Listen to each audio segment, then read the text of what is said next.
کہ اللہ مسبب الاسباب ہے، وہ اسباب کا پابند نہیں ہے، وہ اسباب کا محتاج نہیں ہے، اسباب اس کے محتاج ہیں۔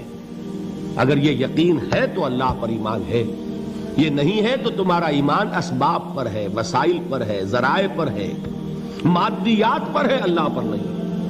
اس وقت کہاں راستہ تھا؟ کوئی راستہ تھا؟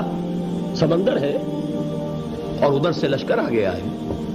کلا ان معی ربی سیہدین۔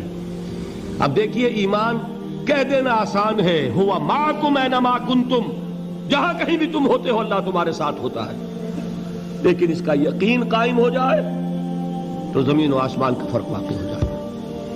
یہی بات ہوئی حضور کے ساتھ۔ غار ہے، چھپے ہوئے ہیں محمد الرسول اللہ اور آپ کے وہ یار غار ابو بکر صدیق رضی اللہ تعالی عنہ۔ اقبال نے حضرت ابو بکر کی شان میں چند اشعار کہے صرف، لیکن واقعہ یہ ہے کہ بھاری بھاری نظموں پر اور قصیدوں پر بھاری ہے، طویل ترین نظمیں اور قصیدے ہوں ان پر بھاری ہے۔ ہمت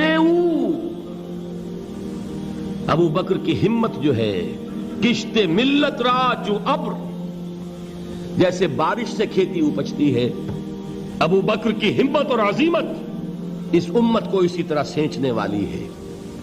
ثانیے اسلام و غار و بدر و قبر، وہ دوسرے تھے اسلام میں، دوسرے پہلے کون تھے؟ انا اول المومنین، حضور فرماتے ہیں سب سے پہلا ایمان لانے والا میں، دوسرے ابو بکر۔ ویسے ہمارے ہاں یہ چلتا ہے اختلاف، حضرت علی پہلے ہیں کہ حضرت ابو بکر پہلے ہیں، لیکن اس میں بڑی خوبصورت تطبیق قائم کی ہے علماء نے اور بہت صحیح ہے۔ چار کے بارے میں فیصلہ ہی مت کرو کہ کون پہلے ہے، ان کی ایک عجیب تقسیم کر دی ہے۔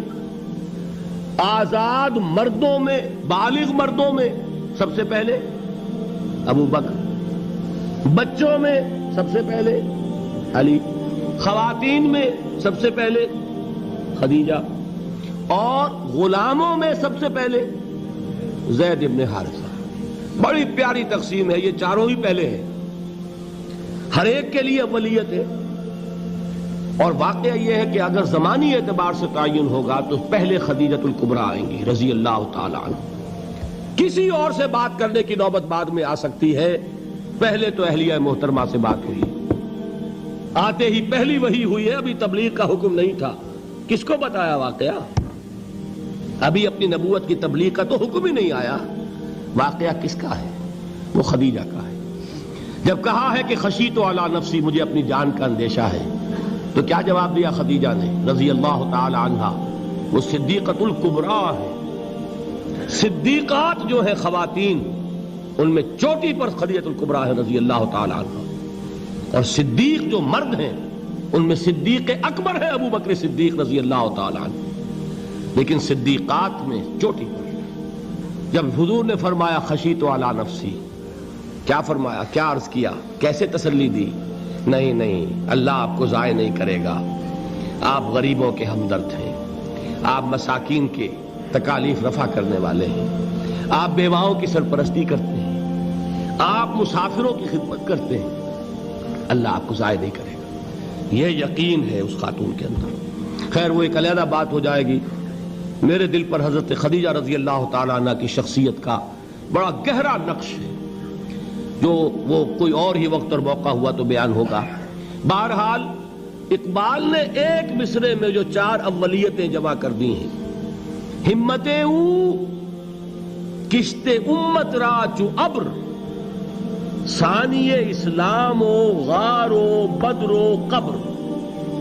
اسلام میں حضور کے بعد پہلے کون؟ ابو بکر۔ غار میں حضور کے ساتھ کون؟ ابو بکر۔ بدر کی رات اللہ کا رسول سر بسجود، وہ جھاڑ، وہ گھاس پھوس کی جو جھوپڑی بنائی گئی تھی، اور وہاں تلوار ننگی لے کر پہرا دینے والا کون؟ ابو بکر۔ اور اس حجرہ عائشہ میں محمد کے بعد سب سے پہلے دفن ہونے والا کون؟ ابو بکر رضی اللہ تعالی عنہ صلی اللہ علیہ وسلم۔ وہ جو معاملہ میں سنا رہا تھا غار ثور کا، حضرت ابو بکر بھی حضور کے خیال سے لرز گئے ہیں. آپ کو یاد ہوگا کہ جا کر پہلے تمام جتنے سوراخ تھے انہیں بند کیا ہے. ایک سوراخ رہ گیا تھا جس کو بند کرنے کے لیے کوئی کپڑا نہیں تھا. وہاں اپنی ایڑی رکھی ہے. تب کہا ہے حضور سے تشریف لائیے, اور اپنے زانو پر حضور کو لٹایا ہے. اور وہاں کسی موذی جانور نے کاٹا ہے. حضور کی آنکھ لگ گئی تھی. اس وقت اس بل کے اندر جو بھی بچھو ہے کیا ہے واللہ عالم, اس نے کاٹا ہے. اس کی تکلیف کی وجہ سے ابو بکر کی آنکھوں سے آنسو ٹپک گئے. حضور کے چہرے مبارک پر پڑے ہیں تو حضور جاگے ہیں معاملہ کیا ہے. ایڑی نہیں ہٹائی وہاں سے, مبادا وہ جانور وہاں سے نکل کر محمد الرسول اللہ کو کوئی گزن پہنچا دے. ابو بکر کی ایڑی ہے, جس طرح چاہے کھا لے, ختم کر دے, جان نکل جائے تب کوئی آنچ آئے محمد پر تو آئے, لیکن جیتے جی نہیں. وہ ہے ابو بکر. حضور کے خیال سے اس وقت حضور نے پھر اپنا لعاب دہن لگایا ہے, اور اس سے پھر آپ کی تکلیف ختم ہوئی.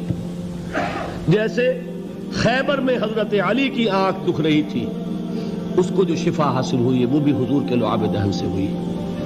تو بہرحال اس وقت انہوں نے کہا ہے کہ اے نبی یا رسول اللہ, اگر اس وقت ان میں سے کسی نے غیر ارادی طور پر بھی اپنے قدموں کی طرف جھانک لیا تو پکڑے جائیں گے. کیا جواب تھا اللہ کے رسول کا؟ لا تحزن ان اللہ معنا. اللہ ہمارے ساتھ ہے, کیوں گھبراتے ہو ابو بکر؟ یہ ہے ایمان باللہ. میرا مالک اللہ, میرا رازق اللہ, میرا محافظ اللہ, میرا مددگار اللہ, میرا پشت پناہ اللہ, میرا دوست اللہ. یہ دوستی ہے اللہ کی جو لب لباب ہے, حاصل ہے ایمان کا. اسی کا نام ولایت ہے. اولیاء اللہ کے سروں پر سینگ نہیں ہوتے. جس کے دل میں ایمان راسخ ہو چکا ہو وہی اللہ کا ولی ہے. جسے اللہ پر یقین ہو چکا ہے وہی اللہ کا ولی ہے. جسے یقین ہے اللہ میرے ساتھ ہے, میرا مددگار, میرا پشت پناہ, میرا ساتھی, میرا دوست, میرا محبوب, میرا محب. اللہ اہل ایمان سے محبت کرتا ہے. واللہ یحب الصادقین. ان اللہ یحب الذین یقاتلون فی سبیلہ صفا کانہم بنیان مرصوص. اللہ محبت کرنے والا, اہل ایمان محبوب, اور اہل ایمان محبت کرنے والے اللہ محبوب. والذین آمنوا اشد حبا للہ. آپ تصور کیجئے جسے یہ رشتہ ایمان یا رشتہ ولایت حاصل ہو جائے, الا ان اولیاء اللہ لا خوف علیہم ولا هم یحزنون. آگاہ ہو جاؤ, اللہ کے دوستوں کے لیے نہ کوئی خوف ہے نہ کوئی حزن ہے. اور میں بیان کر چکا تھا, خوف اور حزن کے خاتمے ہی کا نام امن ہے. زوال خوف, زوال حزن. یہ خوف اور حزن کیوں آتے ہیں بار بار؟ اللہ تخافوا ولا تحزنوا, دونوں آ گئے.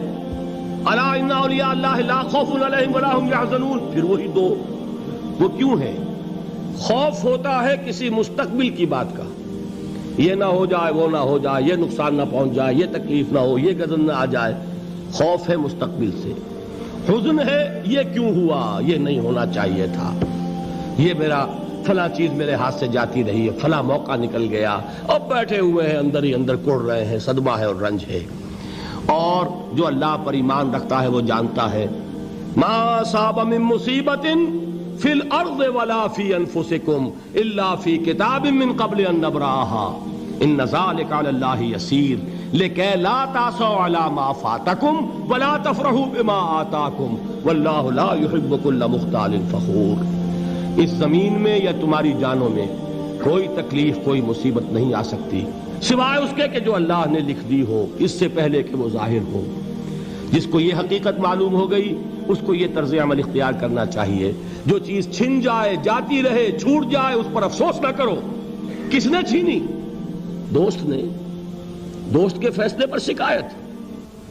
دوستی کو بٹا لگا رہے ہو, سرے تسلیم خم ہے جو مزاج یار میں آئے.